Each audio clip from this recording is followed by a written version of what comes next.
Hola a todos, ¿qué tal?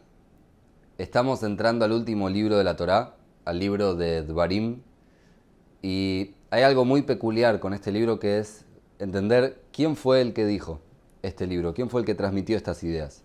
Sabemos que es una especie de repetición de toda la Torá y últimos mensajes que Moshe le transmite al pueblo antes de despedirse, cuando el pueblo va a entrar a la tierra, Moshe se va a quedar en el desierto. Pero si vemos bien, hay una fuente en el Talmud que dice que las maldiciones de este libro, y eso se puede extender al libro entero, lo dijo en las palabras en originales, mi pi atzmo. Lo dijo Moshe por cuenta propia, de su propia boca. Y si entramos un poco en profundidad, vamos a ver que hay otras fuentes que dicen que una persona no puede decir que una parte de la Torá la dijo Moshe, la inventó Moshe, porque de esa forma estaría negando la divinidad en la Torá, diría que la Torá no es de Hashem, y cualquier palabra que uno diga esto no es de Hashem, esto lo dijo Moshe, está negando en los principios y en las bases de la fe del judaísmo. Entonces, ¿cómo podemos decir que el libro de Dvarim Moshe lo dijo por cuenta propia? Otro aspecto que deberíamos entender acá es que Rashi nos cuenta que cuando Moshe va a transmitir esto, lo dijo en 70 idiomas. 70 idiomas distintos, Moshe transmitió todas estas enseñanzas. Y obviamente la pregunta que surge es, ¿qué necesidad? Imagínense una persona dando un discurso y después lo dice en inglés, y después lo dice en ruso, y después lo dice en hebreo, y después lo dice en arameo, y después lo dice en francés y en italiano. Así Moshe repitió todo esto en 70 idiomas. Entonces algunos quieren explicar y dicen, la verdad es que era un pueblo muy grande y es raro decir que en un pueblo todos hablaban el mismo idioma. Seguramente había gente que venía de afuera y que hablaba en otros idiomas. Entonces por eso por las dudas Moshe repitió todo en 70 idiomas.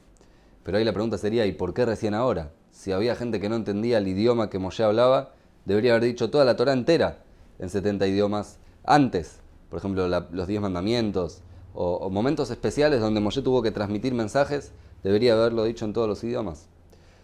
Otros quieren explicar que Moshe sabía que varios años después el pueblo de Israel se iba a exiliar por las distintas tierras y iban a hablar distintos idiomas. Entonces Moshe quiso asegurarse que todos entiendan los mensajes de la Torá, cada uno en su idioma. Pero también hay que entender esto. Número uno, ¿por qué hace falta repetirlo enfrente de todos en estos 70 idiomas? Y número dos, ¿por qué Moshe no podía confiar en que en cada generación iba a haber un sabio, un grupo de sabios, que iban a saber traducir la Torá al idioma correcto para la gente que necesitaba, según el momento, según el lugar donde estaban? Entonces, detrás de toda esta idea que Moshe habla la Torá en 70 idiomas y que Moshe dice el libro de Dvarim por cuenta propia, que ahora vamos a ver qué significa por cuenta propia, se esconde un mensaje muy profundo. Todos nosotros en nuestra vida en algún momento buscamos un propósito mayor, que exceda nuestras propias necesidades. Quizás cuando somos más jóvenes intentamos buscar algo que satisfaga nuestras necesidades materiales, el dormir, el comer, el tener plata, el pasarla bien. Pero llega un momento que cuando solamente nos enfocamos en lo que es bueno para nosotros y bueno para nuestra materia y para nuestro cuerpo, nos sentimos vacíos porque no encontramos un sentido en nuestra vida. Y en algún momento empezamos a buscar un propósito, algo que sea más grande, una cadena que nos haga sentirnos parte de algo mayor. Y obviamente la Torá, que es la palabra de Hashem, es lo que mayor cumple con este propósito. La Torá nos muestra qué es lo que Dios espera del hombre, cómo una persona tiene que comportarse en todos los aspectos de su vida para conectar su vida mundana con algo divino, con algo que es un poco más grande que su propia existencia. Entonces, muchas veces pasa que al momento de encontrarnos con este tipo de enseñanzas o con este tipo de mensajes, nosotros nos queremos entregar por completo porque entendemos que acá está la palabra divina, acá está la palabra de Dios en la Torá y ahora lo vamos a aplicar en otros ejemplos, pero al entregarnos a este propósito nos olvidamos de nosotros mismos. Y eso era lo que Moshe quería evitar acá. Vamos a expandirnos un poco más en el tema y después vamos a relacionarlo con las preguntas que hicimos al principio. Un ejemplo que se puede traer para esto es el casamiento. El casamiento sabemos que es algo muy especial, sabemos que en el momento en el que un hombre y una mujer contraen matrimonio, la parte infinita de Hashem ilumina en la jupá, ilumina en la pareja para darle fuerza, para vivir toda su vida juntos y cuando uno se casa, uno forma una casa dentro de Am Israel y uno tiene hijos y continúa con la cadena de Am Israel. O sea que el matrimonio aparentemente es algo que es muy altruista y que es algo que va más allá de mis propias conveniencias, porque en el momento en el que uno se casa, uno se entrega a otra persona y después se entrega a una familia y a varias generaciones dentro de una familia. Sin embargo, si lo único que miramos cuando una persona se va a casar es quiero formar una casa en el pueblo de Israel, quiero cumplir con la mitzvah de tener hijos, quiero cumplir con la mitzvah de casarme, de ser parte de esta cadena en el pueblo, y solamente uno mira eso, y uno va con la cabeza, lo importante es casarse y lo importante es traer a Yema a la casa con Shalom Bait, pero en ningún momento intenté conectarme con la otra persona que me estoy casando, con mi pareja. Entonces puede ser que pasen los años, pase el tiempo, y el primer propósito, el primer sentido que uno le daba a ese marco era muy espiritual y muy divino, pero si yo no me conecté con eso, va a llegar en algún momento un quiebre, en el que quizás estuve casado con la idea, quizás estuve comprometido con el concepto, pero nunca conocí a la otra persona, porque lo que me importaba era lo divino, lo sagrado dentro del matrimonio, pero no conectarme con otra persona, conocerla intelectualmente, emocionalmente, físicamente. Así como es con el matrimonio, puede ser con las mitzvot y con los rituales que nosotros tenemos que hacer, que nuestra religión nos exige. Uno tiene que rezar, y uno tiene que cumplir Shabbat, y uno tiene que comer kasher. Pero si todo el tiempo en mi cabeza estoy pensando, hay que rezar porque rezar es lo correcto, y hay que comer kasher porque esta comida es la que hay que comer y esta es la que no se puede, o hay que cumplir Shabbat porque el Shabbat es sagrado, es muy lindo, y es una entrega muy grande, pero en ningún momento me conecté yo con la idea. Y seguramente en una persona que nunca pudo ser parte de eso, va a llegar algún momento en su vida en el que o va a dejar todo, o va a tener que replantearse toda su vida y todo su judaísmo y empezar a cumplir desde cero, porque en realidad él nunca lo estuvo haciendo. Es verdad que es un buen método donde salteamos nuestra personalidad y directo nos metemos en la idea, en lo santo, en lo sagrado, pero es bueno solamente para arrancar, es bueno solamente para hacer ese esfuerzo. Por ejemplo, si yo quiero hablar mal de otra persona y sé que no se puede hablar la Yonará, me callo, no hablo, porque sé que es lo correcto, y eso es muy bueno, para una vez, para aguantarme de no decir la Yonará. Pero después tengo que trabajar algo adentro mío, por qué quería hablar mal de esa persona, y cómo evitar volver a caer en eso, y cómo mejorar mi relación con la otra persona. Si todo el tiempo me estoy forzando a mí mismo a hacer cosas que en realidad no quiero, pero es más sagrado, es más divino, es más espiritual, es más bueno, entonces va a ser un efecto a corto plazo. Incluso que seamos robots y lo podamos mantener a largo plazo, lo podamos mantener toda nuestra vida, no estamos cumpliendo con el objetivo de la creación. Porque Hashem solo ya estaba antes de crear el mundo. Existía él solo. Y si yo no me conecto con lo que hago, entonces es Hashem solo de vuelta. Hashem solo a través mío, pero yo no soy parte de la historia. Si yo cumplo Shabbat porque hay que cumplir Shabbat, pero no disfruto del Shabbat, no tengo placer en el Shabbat, no entiendo el Shabbat, no me conecto con el Shabbat, entonces el único que está cumpliendo Shabbat es la mitzvah de la Torá, la orden de la Torá, Hashem, en otras palabras, Dios, a través mío. Yo soy solamente el intermediario para que él cumpla Shabbat a través mío. Y Dios solo ya estaba antes de crear el mundo. Justamente toda la idea y el propósito de la creación es que nosotros, como seres humanos, podamos conectarnos con Dios, podamos sentirnos parte, podamos sentirnos socios. Y para sentirnos socios de Dios tenemos que sentirlo, tenemos que entenderlo, tenemos que vivirlo. Tiene que ser parte nuestra también. Entonces puede ser que a veces me cueste hacer esto en Shabbat o me cueste dejar lo otro y hago un esfuerzo que me supere, pero tiene que llegar un segundo paso donde yo me conecto con la idea también, donde yo también vivo la idea del Shabbat, del Kasher, de la Tefilá, del matrimonio, del estudio de Torá. Porque si solamente me entrego, nunca voy a poder ser parte. Y lo voy a dejar a Dios solo. Y Dios solo no necesitaba crear el mundo. Ya estaba de antes. La idea es que estemos juntos, como explicamos recién. Lo mismo se aplica a la Torá. Nosotros cuando terminamos la Shmoná Esrei, la Midá, decimos un párrafo que es Benafshi keafar la kol tieh, ptach libi betorateja. Que mi alma sea como el polvo ante todo, se refiere a la humildad, que yo sea como el polvo de la tierra. Inmediatamente después dice, abrí mi corazón en la Torá. Uno pide a Dios que abra el corazón en la Torá. Que aparentemente son dos ideas contradictorias.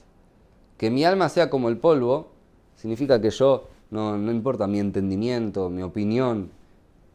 Si yo soy como el polvo, no soy nada, solamente acato órdenes. Y después decimos, abrí mi corazón en la Torá. Abrí mi corazón en la Torá, que ya estamos hablando de Torá, que Torá es lógica, que Torá es entendimiento, es intelecto. Y aparte hablamos del corazón, del sentimiento de la persona. ¿Cómo puede ser que una venga después del otro? Pero si entendemos lo que estamos queriendo transmitir acá, vemos que en realidad es una continuación. Cuando yo me anulo al principio, cuando yo soy como el polvo, saco esa parte mía que en realidad no me representa, automáticamente me permito conectarme con lo que verdaderamente soy. La idea de anularse, en las palabras de la filosofía jasídica, se llama bitul.